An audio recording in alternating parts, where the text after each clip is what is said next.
ఇక్కడ ఒక అమ్మాయికి అబ్బాయికి జరిగింది మధ్యలో, శివ అనే అబ్బాయికి లేకపోతే ఇంకొక అమ్మాయికి మధ్యలో ఏదైతే అయ్యిందో అది మీ ఇద్దరికే తెలుస్తుంది, మాలాంటి వాళ్ళకి తెలీదు.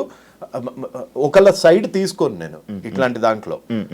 రేప్ అయ్యిందా లేదా అన్నది ఆన్సర్ ఇవ్వాల్సింది కోర్ట్స్, శిక్ష వేయాల్సింది న్యాయస్థానాలు. సో ఇందులో నా పాత్ర ఏం లేదు. కానీ ఇతని క్రిమినల్ మెంటాలిటీని చాలా దగ్గరగా చూశాను కాబట్టి, ఇప్పుడు బెట్టింగ్ యాప్స్ ఎందుకు చేస్తున్నారో బత్తాయి అంటే నా మీద కేసేస్తారు. అవును, మీ మీద కేసేసారు కదా. రెండు కేసులు, ఒక పరువు నష్టం దావా. పరువే లేనాడు పరువు నష్టం దావా చేశారు. అరెస్ట్ చేశారని విన్నారు. అరెస్ట్ కాదు, రిటైన్ చేశారు. ఇప్పుడు హర్ష సాయి ఎక్కడ అతను? ఇప్పుడు లేదండి. ఏ స్టేట్ అతను? మన వైజాగ్, ఆంధ్ర, విజయనగరం. ఇప్పుడు హర్ష సాయి చిలకలగూడలో ఉంటున్నట్టు ఒక ఎఫ్ఐఆర్ కాపీ చూపిస్తా అంటే కేసు వేయడానికి కూడా నువ్వు చీటింగే. సో అందుకే Harsha Sai is a blackmailer, Harsha Sai is a rapist, Harsha Sai is a cheater. Okay, ఇప్పుడు రేప్ కేసు వచ్చింది కాబట్టి రేపిస్ట్, కొత్తగా రేపిస్ట్ కూడా వచ్చింది. రేపొద్దున నన్ను వేసేయడానికి ఏమైనా ప్లాన్ చేస్తే మర్డరర్ కూడా వస్తుంది. లేదు, ఇంకోటి మీరు జైల్లో వేపిస్తా, పక్క జైల్లో వేపిస్తా అని వీడియో చేయడం జరిగింది, రీసెంట్ గా వీడియో చేయడం జరిగింది. లేకపోతే నేను బట్టలు ఇప్పుకొని తిరుగుతానని చెప్పి కూడా ఏంటి అంత కాన్ఫిడెంట్ ఏంటంటే మీరు ఇప్పుడు ఈ కేసు మీదే దీని మీదనే మీరు జైల్లో వేయిస్తానన్నారా, లేకపోతే బెట్టింగ్ యాప్ల మీద బెట్టింగ్ యాప్స్ మీద దీని మీద కాదు? లేదు. ఎందుకు అంత కాన్ఫిడెంట్ ఏంటి మీరు అందరూ ఆయన జైల్లో వేయిస్తా అనే? లేకపోతే అంత కాన్ఫిడెంట్ ఎవరు ఇచ్చారు మీకు? ఇప్పుడు ట్రాఫిక్ సిగ్నల్ యుఎస్ లా ఎట్లా ఉంటుంది తెలుసు కదా. ట్రాఫిక్ సిగ్నల్ లో నువ్వు టికెట్స్ కట్టకపోతేనే కోర్టుకి వెళ్తారు, కట్టలేని పరిస్థితిలో జైల్లోకి వెళ్తావు. అట్లాంటిది ఒక యాక్ట్ అంటే ఒక చట్టం. ఆ చట్టాన్ని తెలంగాణ గేమింగ్ యాక్ట్ అంటారు. దాని అమెండ్మెంట్ అయ్యింది 2017లో. ఈ చట్టం ఏం చెప్తుందో అంటే ఈ లా ఏం చెప్తుందో 5.7 The objective behind this amendment is to completely eradicate the menace of gambling. Okay? Due to its ease of access and wide solicitation, several people, the youth in particular, are being addicted to online gaming when played for stakes, etc. And this addiction is affecting various sections of society, including students and women, thereby causing threat to the public order itself. Financial గా చితికిపోతారు betting ఆడే వాళ్ళు. నువ్వెన్ని suicides చూసావు recent గా? నీ friend సర్కిల్లో ఎంతమంది ఉన్నారు? ప్రామిస్ వేసుకుని చెప్పు.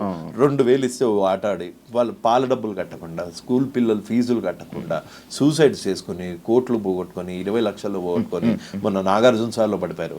ఫ్యామిలీ ఊరేసుకుని చచ్చిపోయారు. చిన్న పిల్లల్ని విషయం చంపారు.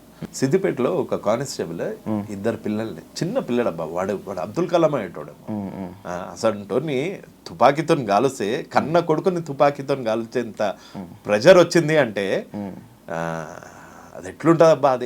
ఆ బాధ ఏం తెలియకుండా నువ్వు రేపులు చేసే దరిద్రునివి నువ్వు వచ్చి సరే నువ్వు నన్ను జైల్లో వేయిద్దామని అనుకుంటున్నావా? నా మీద దొంగ కేసులు పెడతావా? ఈ చిన్న పిల్లలను చూసి రియాక్ట్ అయిన దానికి నన్ను చూసి అవుతావా?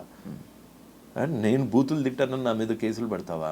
నీలాంటి దావుద్ ఇబ్రాహిం లాంటి బూతులు తిట్టకుండా వచ్చి మెడలేసి సన్మానం చేసి డోలు కొడతారా? అంతకన్నా వాడు ఒక బాంబు పెడితే అప్పుడే ముక్కలై చచ్చిపోతాం. మన దరిద్రం బాగాలేకపోతే అక్కడ ఉంటాం. ఇలాంటి దరిద్రుడు ప్రతి ఒక్కడి ఇంట్లో ఉండి పార్టులుగా మెల్లిమెల్లిగా డబ్బులు లేనప్పుడు ఎట్లుంటది బ్రో లైఫ్? నీకు తెలియదా డబ్బులు లేనప్పుడు ఎట్లుంటుందో? ఒక మిడిల్ క్లాస్ ఫ్యామిలీ నుంచి వచ్చావు, నీకు తెలీదా? మీ ఫాదర్ కి కనుక గ్యాంబ్లింగ్ అలవాటు అయ్యి మొత్తం నాశనం అయిపోతున్నారు అనుకో, నీ భవిష్యత్ ఏంటి? మీ అమ్మ భవిష్యత్ ఏంటి?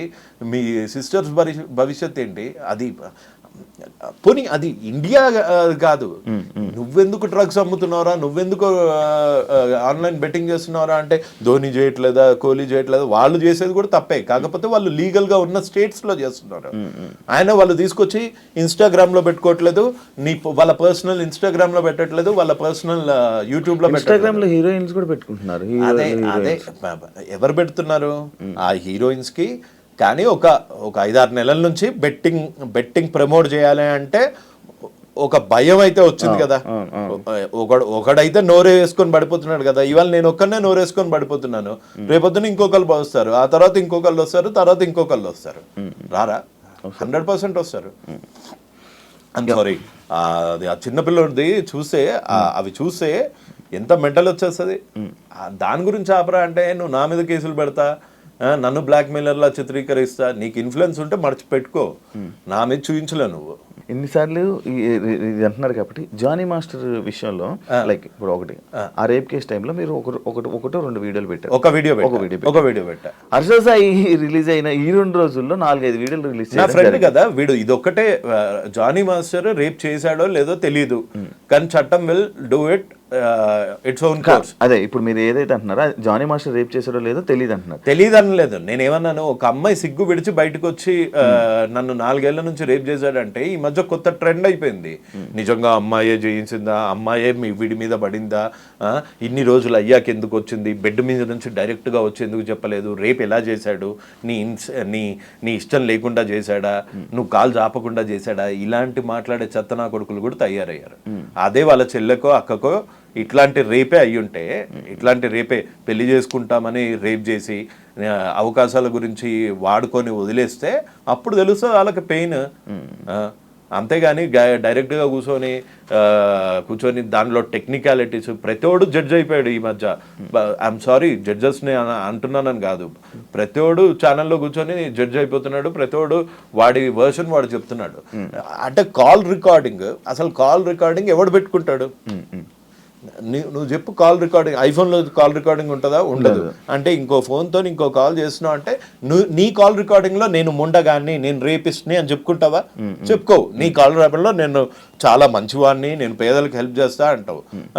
చేసేదంతా పత్తాపారాలు. మళ్ళీ ఆమె వే ఆఫ్ వెర్షన్ లో ఆమె హర్ష సాయి కాల్ రికార్డ్ చేసిందా, వీడు కాల్ రికార్డ్ చేశాడా? ఈయన చేశాడు. ఎందుకు చేశాడు అసలు? ఫస్ట్ అక్కడ పాయింట్, అక్కడ వాళ్ళు మాట్లాడుతున్న సరే, హర్ష సాయి రిలీజ్ చేసిన వీడియోలో హర్ష సాయి వర్స్ట్, నేను చాలా చెడ్డవాడిని అన్న ఒక్క మాట ఇక్కడ ఎందుకని లేదు?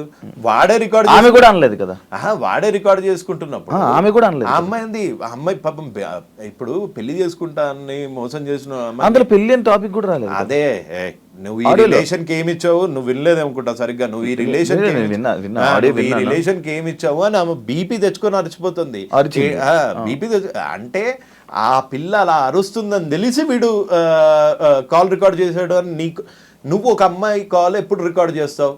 నీకు ఆ అమ్మాయి మీద అనుమానం ఉంటాయి. ప్రపోజ్ చేసే టైం నుంచి అనుమానం ఉంది అంటే నీ అంత దరిద్రులు లేడు.